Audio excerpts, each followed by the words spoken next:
भर्तहरि के जीवन के विषय में निश्चित रूप से कुछ कहा नहीं जा सकता। कहते हैं कि ईसा पूर्व की पहली या दूसरी शताब्दी में महाराज गंधर्व सेन उज्जैन के राजा थे। उनकी 2 पत्नियां थीं। पहली पत्नी के पुत्र थे भर्तृहरि और दूसरी के पुत्र थे विक्रमादित्य, जिनके नाम पर विक्रमीय संवत प्रचलित हुआ। पिता की मृत्यु के उपरांत पहले भर्तहरि को राज्यभार मिला, परंतु कुछ काल बाद ही उन्हें वैराग्य हुआ और उन्होंने राज्य अपने छोटे भाई विक्रम को दे दिया, जो विक्रमादित्य के नाम से प्रसिद्ध हुए। श्री भर्तहरि द्वारा लिखित संस्कृत के कई ग्रंथों में उनकी शतक त्रयी सर्वाधिक विख्यात है।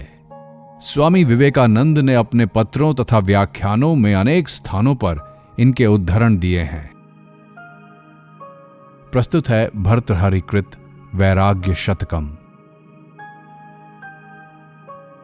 जिनका मुखमंडल जटाओं में आभूषण के रूप में स्थित सुंदर चंद्रकला की प्रकाशमान किरणों से उद्भासित है, जिन्होंने लीला मात्र से चंचल कामदेव रूपी पतंग को दग्ध किया है, जो सभी मंगलमय अवस्थाओं के आरंभ में प्रकट होकर जीव के चित्त में फैले अपार अज्ञान अंधकार के समूह को समूल नाश करते हुए साधकों के चित्त को विमल ज्ञान रूपी दीपक से आलोकित करते हैं, वे महादेव शिव योगियों के हृदय मंदिर में सदा विराजित हैं। अनेक दुर्गम विषम स्थानों में भटकने पर भी मुझे धन आदि रूप में किसी भी फल की प्राप्ति नहीं हुई। अपने जाति कुल के अभिमान को त्याग कर की हुई धनवानों की मेरी सेवा भी व्यर्थ गई। कौवे के समान डरते तथा अपमान सहते हुए मैं दूसरों के घर खाता रहा। रे पाप कर्मों में लुब्ध रहने वाली तृष्णे, इतने पर भी तुझे संतोष नहीं हुआ, जो तू दिन पर दिन बढ़ती चली जा रही है। गड़े हुए धन के लोभ में मैंने धरती को खोदा, सोना पाने के लिए मैंने पहाड़ी धातुओं को गलाया। व्यापार हेतु मैं समुद्र पार गया, राजाओं की सेवा की, मंत्र सिद्धि के निमित्त रात रात भर शमशान में बैठा रहा, परंतु मुझे एक कानी कौड़ी भी न मिली। अतः रे तृष्णे, अब तो मुझे छोड़ दे। अपनी स्वार्थ सिद्धि हेतु मैंने दुर्जनों के दुर्वचन और उनके आराधकों के उपहास बड़ी कठिनाई से भीतर के आंसुओं को रोकते हुए सूने मन से सहे, और धन के मद से जड़ी भूत बुद्धि वाले लोगों के सामने हाथ जोड़कर खड़ा रहा। हे हताश तृष्णे, तू मुझे इससे अधिक और क्या नचाएगी? कर्तव्य अकर्तव्य के विवेक से शून्य होकर हमने पद्म पत्र पर पड़े जल के समान चंचल इन प्राणों की रक्षा के लिए क्या क्या नहीं किया, अर्थात सारे दुष्कर्म किए। यहां तक कि धन के मद में चूर धनिकों के सामने निर्लज होकर अपना गुणगान करने का पाप भी हमने किया। हमने वास्तविक क्षमा भाव से क्षमा नहीं किया, संसार के विविध सहज लभ्य सुखों की तुच्छता समझकर संतोषपूर्वक उनका त्याग नहीं किया, बल्कि मजबूरी में किया। कठोर ठंड, हवा, धूप आदि के कष्ट सहन किए, परंतु चांद्रायण आदि तप में नहीं तपे।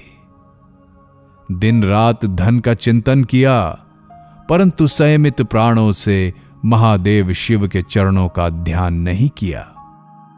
मुनियों द्वारा जो भी किए जाते हैं वो सारे कर्म हमने किए, परंतु उचित भाव न होने के कारण उन कर्मों के फलों से हम वंचित रह गए। हमारे द्वारा विषयों का भोग नहीं हुआ, बल्कि हम ही विषयों द्वारा भोगे गए। व्रत, उपासना आदि तप हमसे नहीं हुए, बल्कि हम ही त्रिविध तापों से तप्त हो गए। काल नहीं बीता, बल्कि हम ही बीत गए। विषयों की कामना बूढ़ी नहीं हुई, बल्कि हम ही जरा जीर्ण हो गए। हमारा मुखमंडल झुर्रियों से आक्रांत हो गया है, सिर श्वेत केशों से चिन्हित परिपूर्ण हो गया है, शरीर शिथिल होता जा रहा है, परंतु एकमात्र तृष्णा ही ऐसी है जो तरुण जवान होती जा रही है। जागतिक विषयों को भोगने की इच्छा दूर हो चुकी है, पौरुष का अभिमान भी नष्ट हो चुका है, प्राण तुल्य समवयस्क मित्र भी स्वर्ग सिधार चुके हैं। अब धीरे धीरे छड़ी के सहारे ही उठना हो पाता है, आंखें भी घने अंधकार से रुद्ध हो रही हैं। आहा, फिर भी मेरा ये मूढ़ शरीर मृत्यु का विचार आते ही चौंक उठता है। आशा नाम की एक नदी है जो मन के संकल्प विकल्प रूपी जल से परिपूर्ण है। इसमें तृष्णा की तरंगें उठ रही हैं। इसमें विषयों के प्रति आसक्ति रूपी मगर निवास करते हैं। इसमें भोग्य वस्तुओं की प्राप्ति और अप्राप्ति की चिंता रूपी पक्षी विहार करते हैं। ये नदी बड़ी गहरी और तट के धैर्य रूपी वृक्ष को उखाड़ने वाली है। इसमें मोह रूपी दुस्तर भंवर है, इसके चिंता रूपी ऊंचे तट हैं। इसके पार गए हुए निर्मल चित्त से युक्त श्रेष्ठ योगी गण ही ब्रह्मानंद का उपभोग करते हैं। इस अनादि संसार चक्र में फल के निमित्त किए गए कर्मों में मुझे कोई कल्याण नहीं दिखाई दे रहा है। पुण्य कर्मों आदि के फल भी अनित्य होने के कारण मेरे मन में भय का ही संचार करते हैं। विषयासक्त लोगों के जीवन में महान पुण्य द्वारा बहुकाल तक संचित सुख भोग की सामग्रियां भी वृद्धि को प्राप्त होकर अंततः अशेष दुखों का ही कारण बनती हैं। भोग्य पदार्थ दीर्घ काल तक साथ रहने पर भी अंत में निश्चित रूप से छूट जाएंगे।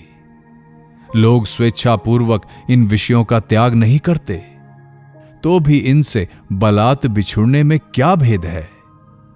भोग्य विषय अपने आप ही चले जाने पर चित्त में असीम पीड़ा के कारण होते हैं, परंतु स्वेच्छापूर्वक त्याग दिए जाने पर ये निश्चित रूप से अपार शांति का सुख प्रदान करते हैं। ब्रह्म ज्ञान से उत्पन्न विवेक से जिनका चित्त शुद्ध हो चुका है, आहो, वे कितना कठिन कर्म किया करते हैं कि उपभोग करने योग्य धन संपदा आदि का भी पूर्णतः कामना शून्य होकर त्याग कर देते हैं। दूसरी ओर हम लोग हैं, पहले से अप्राप्त तथा वर्तमान में अनुपलब्ध और भविष्य में प्राप्त होने की संभावना से पूर्णतः रहित, मन की कल्पना मात्र से पकड़ी हुई वस्तुओं को त्यागने में बिल्कुल भी समर्थ नहीं है। धन्य है वे लोग जो निर्जन पर्वत की कंदराओं में बैठकर परम ज्योति रूप ब्रह्म का ध्यान करते हैं। पक्षी जिनकी गोद में निर्भय बैठकर उनके आनंदाश्रु का पान करते हैं। परंतु हमारा जीवन तो केवल कल्पना लोक में ही रचित अट्टालिकाओं या जलाशय के तट पर स्थित क्रीड़ा कानन में विहार करते हुए ही बीत गया। भिक्षा में प्राप्त होने वाला स्वादहीन भोजन, और वो भी दिन में एक बार मिलता है। भूमि ही बिस्तर और अपना शरीर मात्र ही परिवार है। जीर्ण शीर्ण सैकड़ों टुकड़ों से बनी हुई गुदड़ी ही एकमात्र वस्त्र है। इसके बावजूद आहो, कितने शोक की बात है कि विषय वासनाएं मेरा त्याग नहीं करती। स्तन मांस की ग्रंथियां हैं, तथापि उनकी उपमा स्वर्ण के कलशों से की गई है। मुख कफ की खान है, तथापि उसकी तुलना चंद्रमा से की गई है। जांघों से होकर मूत्र आदि बहता रहता है, तथापि उन्हें उत्तम हाथी के सूंड से स्पर्धा करने वाला बताया गया है। प्रतिक्षण दोषपूर्ण निंदनीय रूप को कुछ विशिष्ट कवियों द्वारा बड़ा महत्व प्रदान किया गया है।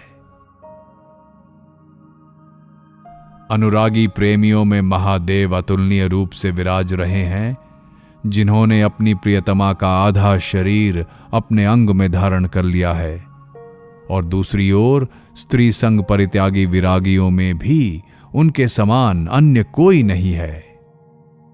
बाकी सामान्य माया मुग्ध जन तो दुर्दम्य कामदेव के सर्पयुक्त बाण अर्थात मोह से आहत होकर उपलब्ध विषयों का न तो भोग कर पाते हैं और न त्याग ही। यही काम की विडंबना है। अग्नि की दहन शक्ति को न जानता हुआ पतंगा प्रज्वलित अग्नि में जा पड़ता है। मछली भी अज्ञानवश लोहे के कंटिये से युक्त मांस को निगल जाती है। परंतु इस संसार में हम मनुष्य ही ऐसे हैं जो कि जटिल अनर्थों के जाल रूप विषय भोगों को विनाश का कारण जानकर भी उनका त्याग नहीं करते। अहो, अज्ञान की महिमा कितनी गहरी है। प्यास से गला सूख जाने पर व्यक्ति शीतल मधुर जल पीता है। भूख से पीड़ित होने पर शाक दही आदि से युक्त अन्न का भक्षण करता है। काम की अग्नि प्रबल होने पर दृढ़तापूर्वक पत्नी का आलिंगन करता है। व्याधि के प्रतिकार हेतु विपरीत बुद्धि का अवलंबन करने को ही लोग सुख मान बैठते हैं। अज्ञान से विमूढ़ मानव ये मानकर इस संसार रूपी कारागार में निवास करता है कि मेरा मकान भव्य है, पुत्र सज्जनों द्वारा प्रशंसित है, संपदा असीम है, पत्नी सहायिका है, युवावस्था नई है और जगत चिरस्थायी है। परंतु धन्य है वो व्यक्ति जो इन सब को क्षणभंगुर समझकर त्याग कर देता है।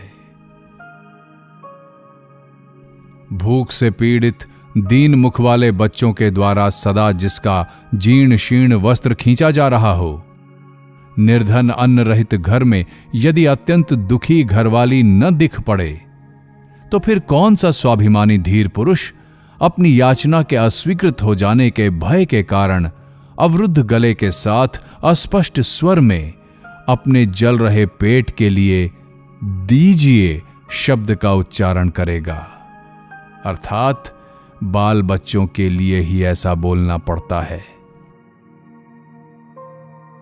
उदर पूर्ति के लिए याचना स्वाभिमानी लोगों के परम प्रिय आत्मसम्मान का नाश करती है। चंद्रमा के आलोक में कमल के समान ही इससे हमारे सद्गुण संकुचित हो जाते हैं। हमारी लज्जा संकोच रूपी हरी भरी लता को कुल्हाड़ी के समान उन्मूलित कर डालने वाला दुष्पूर्णीय पेट रूपी ये पात्र ही समस्त विडंबनाओं का कारण है। भूख से पीड़ित होकर भी स्वाभिमानी व्यक्ति के लिए अपने समान कुल वाले लोगों के बीच दीन भाव से रहना उचित नहीं। इससे तो अच्छा है कि भूख लगने पर वो अपनी पेट रूपी गुफा को भरने के लिए शास्त्रज्ञ ब्राह्मणों द्वारा किए जा रहे यज्ञों के धुएं से काले हुए पुनीत गांवों या विशाल वनों में श्वेत वस्त्र के किनारों तक ढके हुए भिक्षा पात्र के साथ प्रतिदिन द्वार द्वार पर जाकर भिक्षा मांग कर प्राण रक्षा करे। क्या हिमालय में स्थित गंगा तरंगों की फुहारों से शीतल मनोहर शिला पृष्ठों से युक्त विद्याधरों के निवास लुप्त हो गए हैं? तो फिर लोग क्यों अपमान सहित प्राप्त होने वाले दूसरों से प्राप्त होने वाले अन्न के लिए प्रयास करते रहते हैं? क्या गिरी कंदराओं के फल मूल आदि खाद्य पदार्थ समाप्त हो गए हैं, या पहाड़ों के झरने सूख गए हैं, या वृक्षों के मधुर फलधारी तथा वत्कल युक्त शाखाएं ध्वस्त हो गई हैं? नहीं तो क्यों व्यक्ति उन अत्यंत विनय रहित दुष्ट लोगों के मुखों का दर्शन करेगा जो बड़ी कठिनाई से प्राप्त हुए अल्प धन रूपी गर्भ वायु से संकुचित अपनी भ्रिकुटियां सर्वदा टेढ़ी किए रहते हैं। हे मित्र, उठो, अब हम वन में चलेंगे। वहां पवित्र फल मूल द्वारा अति प्रिय आजीविका अपनाएंगे और ताजे नव पल्लवों से भूमि पर बिस्तर सजाएंगे। वहां शुद्र अज्ञानी मूढ़ मन वाले और धन से रोग से विकृत हुई वाणी वाले राजाओं का नाम तक सुनने को नहीं मिलेगा।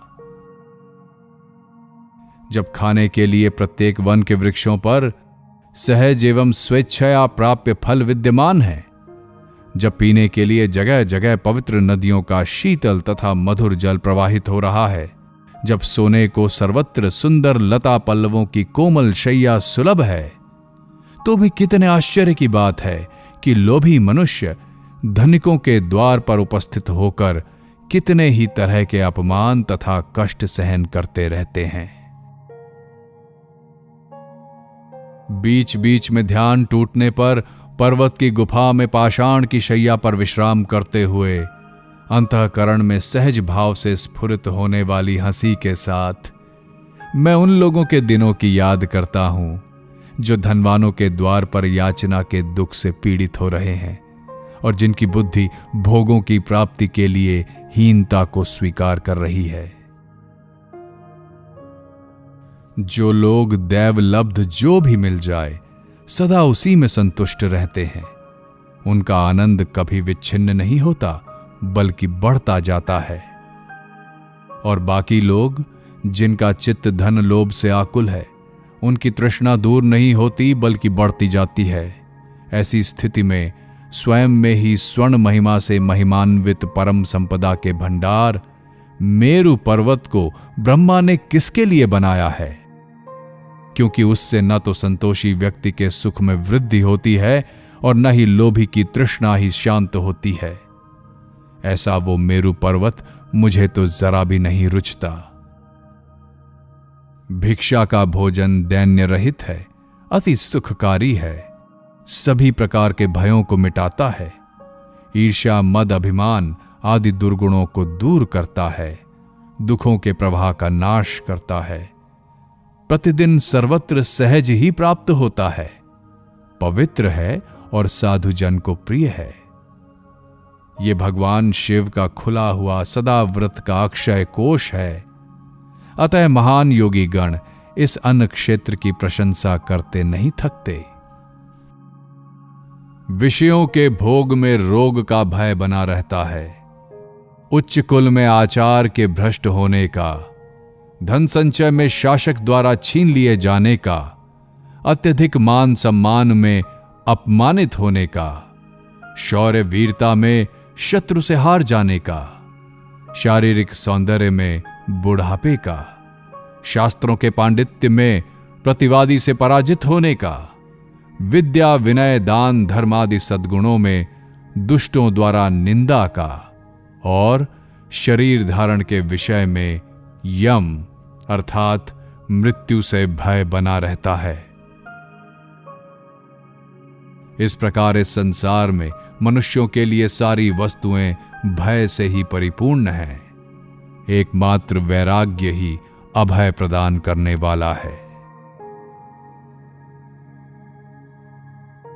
जीवन को मृत्यु ने, अति शोभामय यौवन को बुढ़ापे ने, चित्त के संतोष को धन लिप्सा ने, संयम के सुख को प्रगल्भ नारियों के हाव भाव ने, विद्या विनय आदि गुणों को ईर्ष्यालु व्यक्तियों ने, वनस्थली को सर्पों ने, राजा को दुर्जन सभासदों ने और ऐश्वर्य को अस्थिरता ने ग्रस्त कर रखा है। इस जगत में ऐसी कौन सी वस्तु है जो किसी अन्य के द्वारा ग्रस्त ना हो? विविध प्रकार के सैकड़ों शारीरिक तथा मानसिक रोग मनुष्य का स्वास्थ्य चौपट कर डालते हैं। जहां भी संपदा विद्यमान है, आपदाएं मानो वहां खुला द्वार पाकर प्रविष्ट हो जाती हैं। विवश होकर बारंबार जन्म लेने वाले मनुष्य को मृत्यु शीघ्र ही निगल जाती है। अतः निरंकुश विधाता के द्वारा भला ऐसी कौन सी वस्तु निर्मित हुई है जो चिरस्थायी हो, अर्थात कुछ भी स्थिर या स्थायी नहीं है। इंद्रियों के भोग्य विषय उच्च तरंगों में बिखरने के समान चंचल हैं। प्राण भी क्षण भर में नष्ट होने वाले हैं। प्रेमिकाओं में विद्यमान यौवन के सुख की अभिव्यक्ति भी कुछ दिनों के लिए है।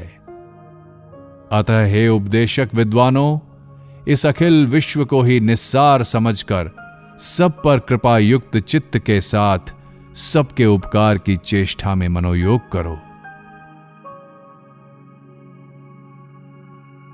देहधारियों के लिए विषय भोग मेघमाला के बीच चमकती हुई तड़ित के समान चंचल है। मनुष्य की आयु हवा के झोंकों के बीच कमल के पत्ते पर पड़ी हुई जल की बूंद के समान क्षणभंगुर है। देहधारियों द्वारा यौवन का सुख भोगने की लालसा भी अनिश्चित है। अतः बुद्धिमान मनुष्य को चाहिए कि वो इस पर विचार करके यथाशीघ्र धैर्य तथा एकाग्रता द्वारा सहज लभ्य योग में अपनी बुद्धि को नियोजित करे। जीवन जल की तरंगों के समान चंचल है। यौवन की शोभा कुछ दिनों तक ही टिकने वाली है। धन धन्यादि संपत्तियां मन में उठने वाले संकल्प विकल्पों के समान ही क्षणभंगुर हैं। भोग्य विषयों का प्रवाह वर्षा काल में कभी कभी चमकने वाली विद्युत माला के समान है। अपने प्रियाओं का आलिंगन भी चिरकाल तक नहीं रहता। अतः इस भयानक संसार को पार करने के लिए एकमात्र ब्रह्म में ही अपने चित्त को लगाओ। गर्भवास के समय मनुष्य मलमूत्र से पूरित अपवित्र स्थान में शरीर को सिकोड़े रहता है।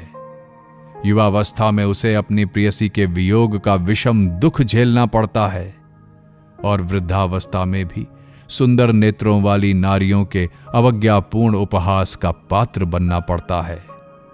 हे मनुष्यों, बताओ, क्या इस संसार में थोड़ा सा भी सुख है? नहीं है।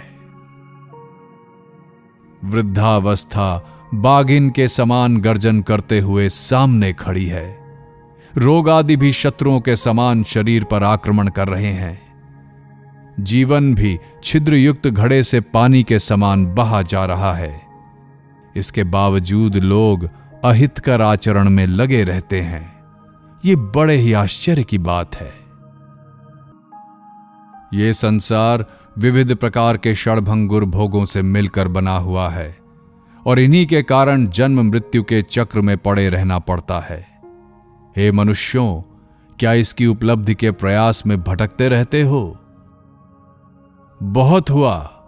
यदि हमारी सुनो तो सारी आशाओं तथा कामनाओं को तिलांजलि देकर अनन्य अनुराग के साथ मन को अपने स्वरूप अर्थात आत्मा में एकाग्र करो, जिसमें स्थित होने पर मनुष्य ब्रह्मा, इंद्र, वायु आदि देवताओं को तिनके के समान तुच्छ समझता है।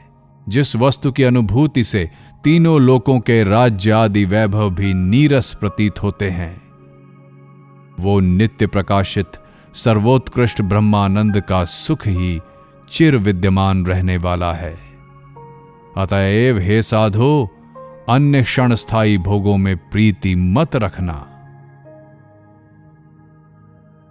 वो मनोहर नगरी, वो महान सम्राट, उसे चारों ओर से घेरे हुए सामंत वर्ग, उसके समीप रहने वाले विद्वान सलाहकारों की मंडली, चंद्रमा के समान मुख वाली वे सुंदर स्त्रियां, उद्धत राजकुमारों की वो टोली, चारणों की वे प्रशंसापूर्ण उक्तियां, ये सभी जिसके वश में आकर मात्र स्मरण की वस्तुएं रह गई हैं, उस काल को हम नमस्कार करते हैं।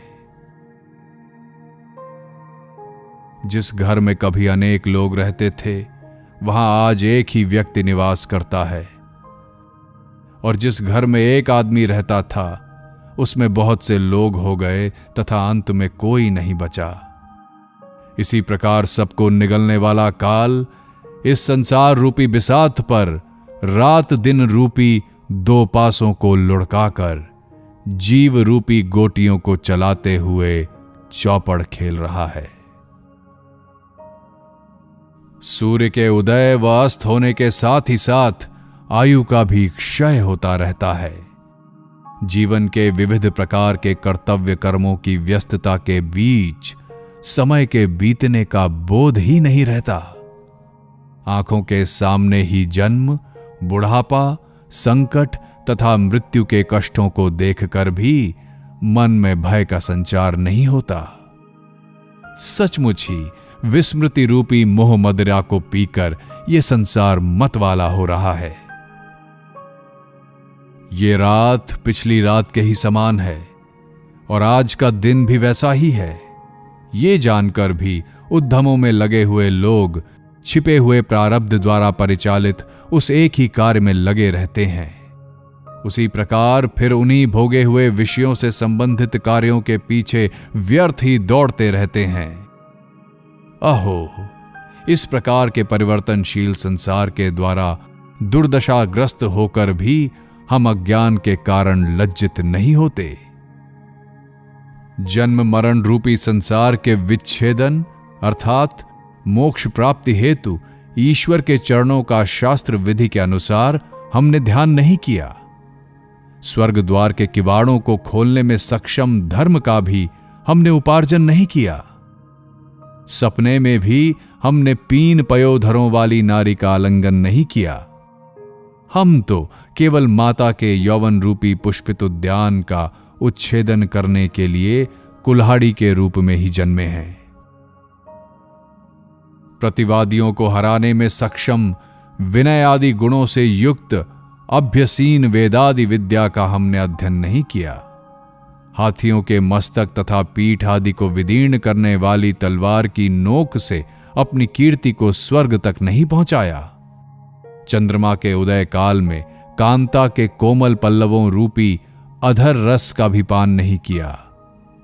आहा, निर्जन भवन में स्थित दीप के समान हमारी तरुणाई निरर्थक ही चली गई। हमने दोष रहित मोक्षदायिनी शास्त्र विद्या को आयत्त नहीं किया। धन का भी उपार्जन नहीं किया। संयमित चित्त से माता पिता की सेवा भी नहीं संपन्न की और सपने में भी चंचल तथा कानों तक फैले विशाल नेत्रों वाली प्रियतमा का आलिंगन नहीं किया। हमारी ये जाती हुई आयु कौवे के समान दूसरों के द्वारा दिए हुए अन्न की लालसा में ही बीत रही है। जिन माता पिता से हमारा जन्म हुआ वे कब के काल के गाल में समा चुके हैं। जिन सगे संबंधियों मित्रों तथा परिचितों के साथ हम बड़े हुए वे भी परलोकगत होकर बस स्मृतियों के झरोखों में रह गए हैं। हम भी तो अब वृद्ध होकर नदी के कगार पर खड़े वृक्ष के समान प्रतिदिन गिरने की राह देख रहे हैं। मनुष्य की आयु 100 वर्ष तक सीमित है। उसका आधा भाग तो रात को सोते हुए बीत जाता है।